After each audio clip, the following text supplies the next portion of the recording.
firman-Mu pagi ini. Bahkan kami menikmati urapan-Mu pagi ini. Ini bukti Engkau hadir bagi kami Tuhan. Dan bahwa kami masuk dalam kedalaman firman-Mu Tuhan. Buat firman-Mu menunjukkan bahwa Engkau hadir bagi kami. Buat firman-Mu berbicara bagi kami. Buat firman-Mu mengajar kami, menegur kami, mengoreksi kami, membuka terobosan bagi kami. Dan buat firman-Mu memberkati kami pagi ini. Berikan kami telinga seorang murid untuk mendengar suara-Mu Bapa. Berikan kami juga hati seorang hamba untuk siap melakukan apa yang Bapa sampaikan pagi ini bagi setiap kami. Pengurapan dari Allah yang Maha Tinggi turun memenuhi setiap kami. Karena pengurapan ini akan mengajar kami tentang segala sesuatu yang Bapa sampaikan saat ini bagi setiap kami. Kami tetap memilih seperti Maria, duduk di kaki-Mu Yesus, mendengarkan suara-Mu, supaya kami dapat mengambil yang terbaik yang tidak akan pernah diambil daripada kami. Ajar kami mencintai firman-Mu Tuhan. Ajar kami menghormati firman-Mu Tuhan, supaya kami dapat mengambil yang terbaik seperti yang Maria ambil. Buat kami tidak seperti Marta Yesus yang keluar dari firman-Mu. Ambil alih pemberitaan firman ini Roh Kudus, agar ketika firman ini dilepaskan, firman ini akan sungguh-sungguh dipahami. Firman ini akan tertanam, berakar, bertumbuh dan berbuah 100 kali lipat, hanya bagi kemuliaan-Mu Tuhan Yesus. Kami membuka hati untuk firman-Mu pagi ini. Semua kita yang siap mendengarkan firman Allah bersama saya berkata, amin. Saudara berseru.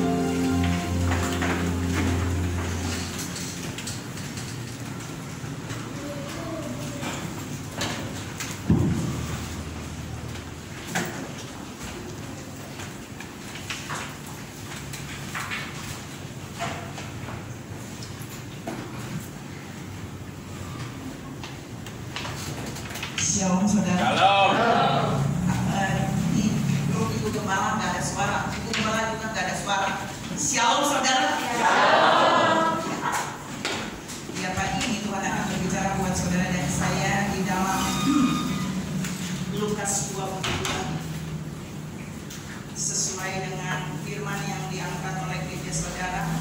Lukas 22 kita akan membaca 2 ayat. Ayat yang ke-35 sampai ayat yang ke-36. Lukas 22 ayat yang ke-35 sampai ayat yang ke-36. Betul ya Bapak? Betul. Betul. Ayat 35 sampai 36. Saya akan membacakan ayat yang 35. Ibu bapak saudara akan membacakan ayat yang 36. Ya cukup. Kita satu orang satu. Oke.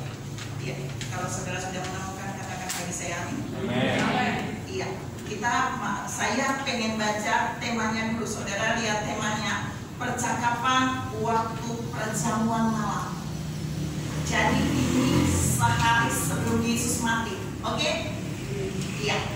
Ayat yang ke-35. Lalu ia berkata kepada mereka, ketika aku mengutus kamu dengan tiada membawa pundi-pundi, bekal dan kasut, adakah kamu kekurangan apa-apa?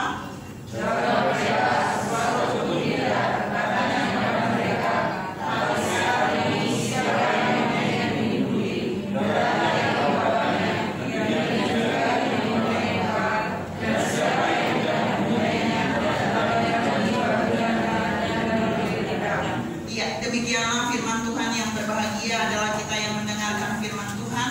Tetapi kata firman Tuhan, lebih berbahagia adalah kita yang mendengarkan firman Tuhan dan yang memeliharanya. Gereja saudara mengangkat tema di bulan November ini tentang keuangan murid Kristus yang sejati. Kalau bicara uang pasti kita semangat ya, apalagi tanggal muda ya saudara. Dan tema di 1 November ini bicara tentang kehidupan yang terjamin. Ya, kalau saudara lihat baik-baik di ayat 35, saya belum masuk di khotbah ya, saya mau intro dulu buat saudara. Di ayat 35 itu saudara lihat Tuhan Yesus tanya kepada murid-murid di jamuan malam, di meja, dia lagi satu meja dengan para murid di jamuan malam. Dia tanya, apakah selama kamu mengikut aku, kamu pernah mengalami kekurangan sesuatu apapun? Dan mereka berkata, tidak. Saudara mau tahu gak garis merah yang benar yang luar biasa di situ di kalimat mana? Kekurangan? Ada lagi yang lain? Kalau sesuai dengan tema saudara, garis merahnya ada di kata mengikut. Benar? Selama kamu mengikut aku, apakah kamu pernah kekurangan? Enggak. Berarti kalau suatu hari nanti kita lagi tidak ikut arahnya Tuhan, kita pasti kekurangan. Benar? Benar? Lalu kalau lagi gak ikut suara Tuhan, kita kekurangan, lalu kita bilang, kok firmannya gak cocok ya? Sampai sini saudara paham? Yang salah bukan Tuhan, tapi saudara dan saya. Sampai sini saudara paham ya? Jangan mengklaim Tuhan ketika saudara kekurangan, lalu saudara bilang firman-Nya tidak digenapi. Bukan. Allah kita adalah Allah yang iya dan amin. Setiap firman-Nya pasti dia genapi. Oke? Iya, kita mau masuk di dalam kehidupan yang terjamin. Kalau bicara kehidupan yang terjamin, ini kan kita bicara soal uang ya. Kalau pegawai negeri, dia ada taspen. Tapi saya tidak bahas taspen, saya mau bahas itu di sesi 2. Tapi sesi 1 ini, saya mau bahas buat saudara, ada action yang saudara dan saya harus lakukan supaya keuangan kita, jaminan kehidupan kita dari Tuhan itu benar-benar terjamin. Jadi sama, kalau saudara mau dapat BPJS bayar dulu kan? Benar? Kalau nggak bayar BPJS, masa saudara bisa dapat jaminan yang nggak bisa kan? Betul ya? Kalau saudara mau dapat taspen, bukan pegawai swasta, tapi pegawai negeri yang udah mengabdi berpuluh tahun, benar ya Bu Juntung ya? Menabung, iya, dari gajinya kan? Iya, baru nanti dia setelah pensiun baru dia dapat banyak frapelnya. Iya, ada action yang harus kita lakukan supaya kehidupan keuangan kita terjamin. Artinya gini, Tuhan udah menyediakan jaminan itu, tapi saudara dan saya harus punya action. Dan pagi ini di sesi ini saya punya 4 poin buat saudara. Kita mau masuk di poin yang pertama, yaitu di Lukas 22 tadi. Lukas 22 ayat 35 sampai ayat 36. Ternyata kalau saudara mau kehidupan keuangan kita terjamin, kita harus mengikuti Yesus. Sebenarnya tema saudara ini dahsyat. Kata mengikut Yesus itu berbicara tidak lepas dari Yesus. Walaupun sulit, walaupun banyak tantangan, walaupun banyak hadangan, saudara lihat waktu para murid mengikuti Yesus. Saudara perhatikan, banyak orang juga mengejar Yesus untuk membunuh, tapi para murid itu tidak pernah meninggalkan Yesus. Ada murid-murid yang meninggalkan, tapi mereka terus ikut Yesus. Yesus lagi di padang, Yesus lagi di danau, Yesus lagi di gunung, mereka ikut Yesus. Makanya selama mereka ikut Yesus, mereka tidak perlu membawa pundi-pundi. Pundi-pundi itu dalam terjemahan asli itu adalah dompet yang berisi uang. Artinya begini, waktu kita ngikut Yesus, waktu para murid dulu ngikut Yesus, jangan bilang kita dulu ya. Waktu para murid dulu ngikut Yesus, nggak bawa dompet, nggak bawa uang. Kalau saudara dan saya dibawa oleh orang lain dan ayo kamu ikut saya, kita pergi ke kota A. Kira-kira saudara bawa uang nggak? Bawa uang tapi cuma jaga-jaga kan? Benar ya? Ya, tapi Yesus waktu itu suruh para murid nggak boleh bawa uang jaga-jaga. Jadi nol, uang mereka nol. Tapi Alkitab berkata di jamuan malam waktu Yesus sebelum mati, mereka berkata buat Yesus bahwa mereka tidak pernah kekurangan selama mereka mengikut Yesus. Sekalipun mereka tidak membawa uang di dalam pundi-pundi yang mereka. Apa yang mau Tuhan sampaikan di poin ini buat saudara dan saya pagi ini. Sesi satu ini, waktu kita mengikuti Yesus, maka uang itu pasti akan datang kepada kita. Jaminan itu akan datang. Jaminan itu langsung diberi oleh Yesus, sumber keuangan. Dan Tuhan mau bilang buat saudara dan saya begini, Tuhan mau tunjukkan buat para murid selama 3,5 tahun mereka ikut Dia, bahwa mau apa aja Dia bisa lakukan dengan mujizat. Saudara-saudara yang saya kasih dalam Tuhan Yesus Kristus, saya mau angkat Yohanes 6 buat saudara. Ketika para murid mengikuti Yesus, dan tiba-tiba Yesus begitu capek, dan mereka kemudian mau menyingkir ke gunung, Alkitab berkata ribuan orang mengejar Yesus. Lebih dari 5.000 orang mengejar Yesus. Dan Alkitab menunjukkan ada kepanikan dari Filipus dan Andreas. Waktu Yesus bilang, kita harus memberikan makan buat mereka. Uang kas tidak cukup. Yang membawa roti dan ikan juga tidak banyak. Bahkan hanya satu-satunya anak yang membawa 5 roti dan 2 ikan. Yesus mau bilang bahwa Dia menjamin para muridnya. Bahkan Dia menjamin orang-orang yang mengikut Dia. Mengikutnya yang benar loh. Jadi waktu mereka duduk, Alkitab berkata Yesus suruh mereka duduk 50-50. Dan Dia kemudian mengambil 5 roti dan 2 ikan. Alkitab berkata setelah dibagi, itu 5.000 orang makan. Ada kata yang paling dasar itu 5.000 orang makan sampai kenyang. Itu 5.000 laki-laki. Saya mau tanya Bapak Gembala ya. Bapak Gembala kalau makan roti boy, kira-kira sampai kenyang banget perlu berapa? Tergantung kebutuhan. Enggak, biasa rata-rata kan kita udah tahu. Kita udah tahu Bapak misalnya lagi lapar banget, tiba-tiba Bapak harus makan roti boy, Bapak harus makan berapa?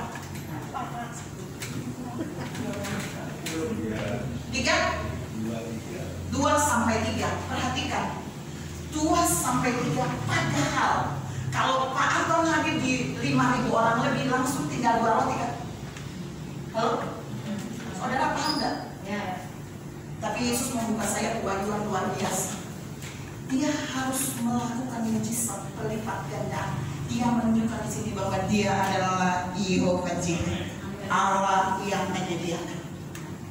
Jadi ketika kita sudah tidak ada lagi jalan keluar untuk satu kebutuhan, kita masih punya Yehova Jireh untuk menyediakan.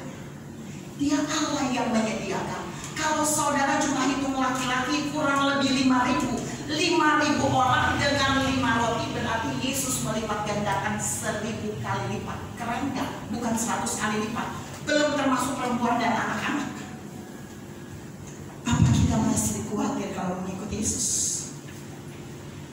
Tuhan bilang Dia menjamin hidup saudara dan saya sampai hari ini. Buktinya walaupun corona kita masih bisa makan kan? Halo? Walau corona kita masih bisa bekerja dan dapat duit kan? Dan kita masih bisa sehat untuk melakukan aktivitas. Itu ada jaminan BPJS surga. Saya nggak bahas ini, saya bahas nanti sesi 2. Jadi Tuhan mau bilang buat saudara dan saya bahwa ketika saudara dan saya mengikuti Yesus, ada jaminan bahwa kehidupan kita dijamin oleh Dia, termasuk semua kebutuhan kita yang membutuhkan uang. Saudara-saudara yang saya kasih dalam Tuhan Yesus Kristus, mari hari ini kita belajar, kita mau koreksi diri kita. Bukan saja saudara tapi saya. Dari 1.000 yang Tuhan perintahkan, apakah sudah kita ikut 1.000-1.000-nya? Kalau kita masih ikut 50%, pasti di tengah-tengah 50% terkadang kita masih mengalami kekurangan. Tapi jangan buat waktu kita seperti Andreas dan Filipus yang ragu-ragu dan khawatir, Yesus akan menunjukkan bahwa Dialah Yehova Jireh bagi kita. Kita pindah pada poin yang kedua. Poin yang kedua, jadi action pertama kita harus mengikuti Yesus terus ya. Jangan meninggalkan Yesus, jangan menyangkal Yesus. Ya, yang kedua Mazmur 23 ayat yang pertama. Alkitab berkata di sana, Tuhanlah gembalaku yang baik, bahkan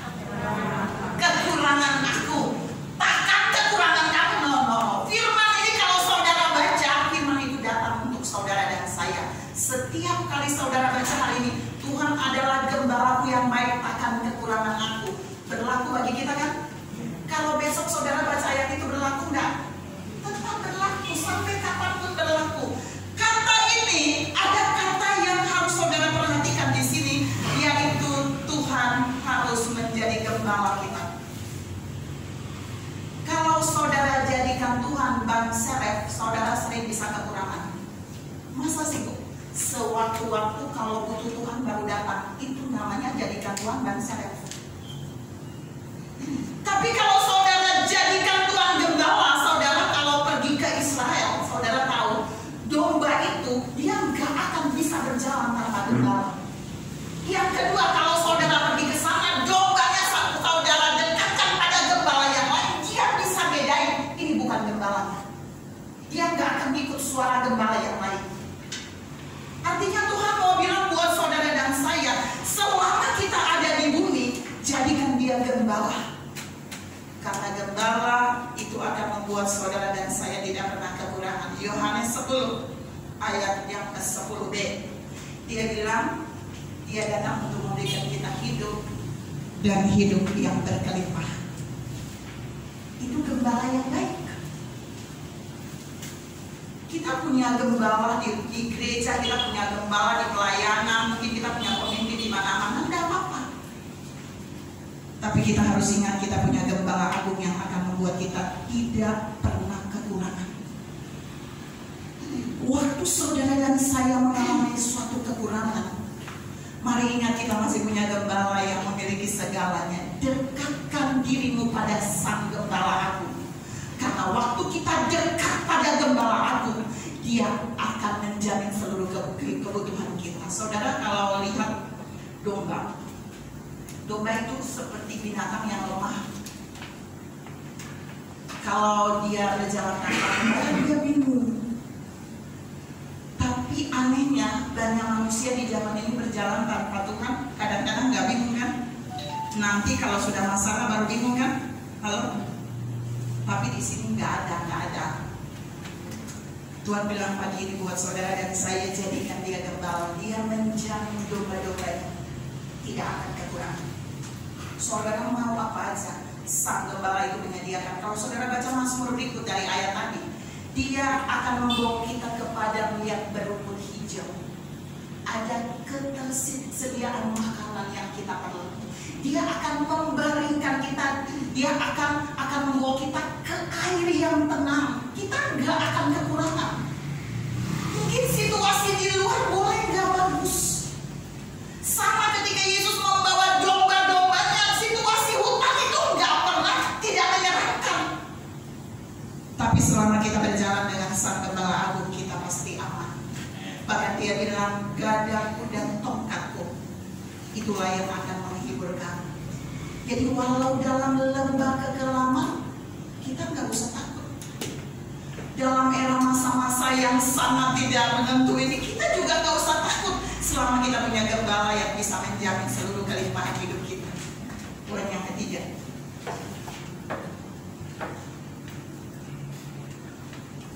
Amsal 28 ayat yang ke-27a. Saya minta Ibu Gembala tolong membacakannya. Amsal 28 ayat yang ke-27a.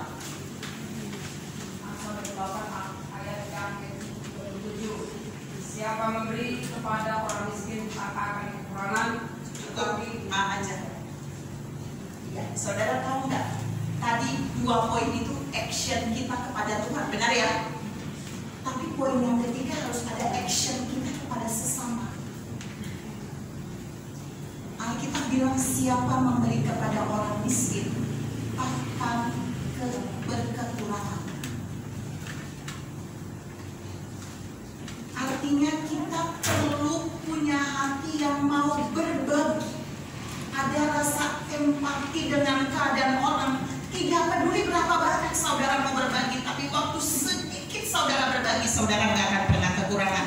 Karena apa yang saudara tabur itu akan saudara tuai. Paham? Dan ada ayat lain bilang ini, kalau kita memberi kepada orang miskin, sama dengan kita membuat Tuhan berhutang sama kita. Ayo saudara mau nggak kalau buat Tuhan berhutang? Tuhan itu kalau berhutang serba salah, nggak bisa tahan berhutang sama kita. Karena waktu kita memberi kepada orang miskin, kita buat Tuhan hutang, dan akhirnya Tuhan harus mengembalikan kepada kita dengan berlimpah.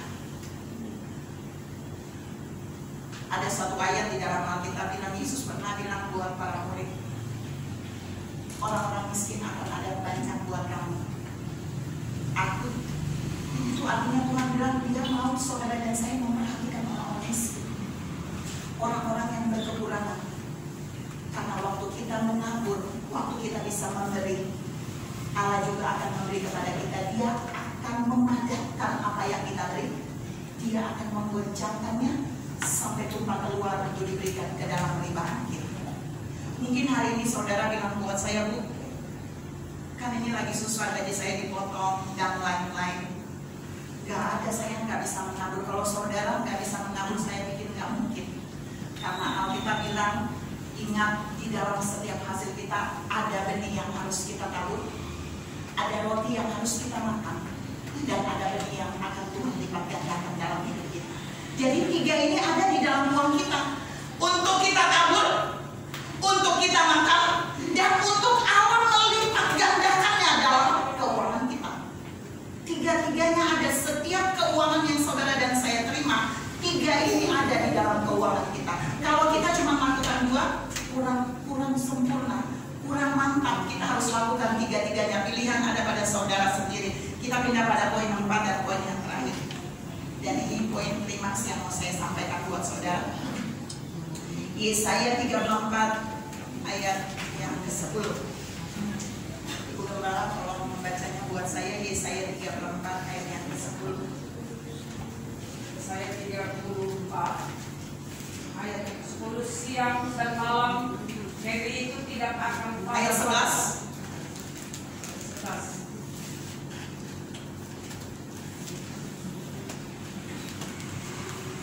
Bisa dulu ya. Undang dan melanda. Bukan. Sebenarnya ayat ini berbunyi gini. Saya yang salah tulis, sorry. Singa-singa muda merana kelaparan, tetapi orang-orang yang mencari Tuhan tidak akan berkekurangan segala yang baik. Ayatnya berbunyi seperti itu. Singa-singa muda merana kelaparan, tetapi orang-orang yang mencari Tuhan tidak berkekurangan sesuatu pun yang baik. Ibu suaminya dapat ayat 34 ayat 11. Oh sorry, jadi bukan Yesaya yang Mazmur 34 ayat yang ke-11. Iya. 34 ayat 11. Iya. Singa-singa muda merana kelaparan. Iya. Tetapi orang-orang yang mencari Tuhan tidak kekurangan sesuatu pun yang baik. Iya. Tidak kekurangan sesuatu apapun. Kalau dulu para murid yang mengikuti Yesus itu kelihatan. Kalau sekarang kita mengikuti Yesus gak kelihatan kan? Ayat ini berlaku untuk kita. Terus mencari Tuhan. Orang yang mencari Tuhan itu orang yang datang mendekat kepada Tuhan. Orang yang datang mendekat kepada Tuhan, dia akan dapat sesuatu dari Tuhan. Dia dapat perintah dan dia melakukannya. Sehingga Tuhan akan mengisi pundi-pundinya. Kalau saudara lihat ayat yang kita baca tadi di dalam Alkitab, setelah Yesus di malam perjamuan itu dia bilang, tapi nanti setelah ini para murid harus bawa pundi-pundi kan? Soalnya kalau Yesus sudah naik ke surga, masa saudara dan saya pergi melayani nggak bawa uang? Harus bawa uang kan? Halo? Tapi Tuhan bilang gini, singa-singa muda itu merana kelaparan. Ada banyak orang bisa hidup kelaparan, tetapi orang-orang yang mencari Tuhan tidak akan kekurangan sesuatu yang baik, termasuk tidak kekurangan uang. Dan di poin ini saya punya 5 anak poin, dengan cepat akan saya bilang buat saudara. Untuk mencari Tuhan, kita butuh bejana supaya Tuhan mengisi bejana kita. Benar ya? Kalau saudara datang tidak buka bejana hati, saudara nggak akan dapat apa-apa, pulang nggak dapat apa-apa. Kata pundi-pundi yang tadi di dalam Lukas 22 yang kita baca ini, 4A. Bejana sebesar pundi-pundi atau dompet itu mengisi uangnya cuma dikit, benar nggak? Kalau saudara punya dompet koin, itu paling banter, saya punya dompet paling banter bisa isi yang 1.000, di dalamnya 100.000 itu nggak perlu cekik, udah tercekik, itu dompetnya udah ketek. Kapasitasnya kecil.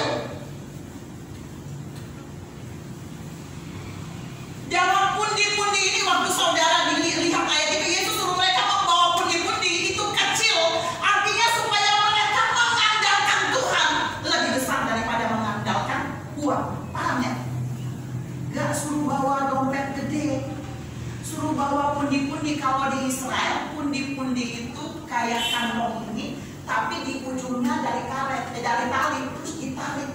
Paham ya saudara? Kecil, kayak nenek-nenek yang isi-isi koin-koin. Itu para murid disuruh bawa gitu doang, artinya bawa secukupnya. Selebihnya menaruh harapan hanya kepada Tuhan sumber keuangan. Itu maksud ayat tadi. Jadi di 4A, Tuhan bilang di zaman ini kita tetap mengikuti Yesus, tapi kita bawa pundi-pundi, kita bawa bejana hati kita, tapi kita tetap mengandalkan Tuhan lebih besar dari mengandalkan uang. Di 4B, pundi-pundi naik dikit, jadi buli-buli. Saudara tahu janda yang punya hutang? Saudara juga tahu janda Sarfat di dalam 1 Raja-Raja 17 ayat 1 sampai 16. Dia punya buli-buli yang berisi minyak kan? Halo? Alkitab bilang itu persediaan terakhir bagi dia, dan besok dia dan anaknya akan mati setelah dia buat makanan roti. Tapi Alkitab berkata ketika Elia menyuruh dia lebih dulu memberikan roti itu bagi Elia, maka kemudian Allah melipat gandakan minyak di dalam buli-bulinya sampai musim hujan terjadi di negeri itu. Jadi janda itu akhirnya nggak kekurangan loh. Kata kuncinya di mana? Dia punya buli-buli untuk menampung minyak yang terakhir. Tapi minyak terakhir yang dia berikan bagi Elia itu menjadi dampak terobosan Allah mencurahkan minyak di dalam buli-buli. Percaya atau tidak, kalau hari itu janda itu nggak punya buli-buli, cuma punya dompet kecil, minyaknya pasti habis kan? Pasti habis kan? Saudara tangkap, janda itu punya buli-buli, punya bejana untuk menampung berkat Allah. Terkadang hujan di luar deras loh, saudara nggak punya PDAM, saudara nggak punya air apa-apa, nggak punya sumur. Hujan lagi deras, tapi orang yang punya drum yang lebih besar itu yang bisa menampung air hujan, benar? Jangan nyalain Tuhan, aku kok nggak ada air. Air dia curahkan sama, semua uang juga dia berikan sama. Tapi bejana hati kita itu yang menentukan kita bisa menerima berkat. Bejana hati janda ini adalah taat pada apa yang Tuhan perintahkan. Ngikut Tuhan. Cara ngikut janda ini adalah ngikut perintah Tuhan melalui Nabi Elia. Waktu dia ngikut Tuhan, Alkitab berkata dia tidak berkekurangan sampai musim hujan datang di negeri itu 3,5 tahun.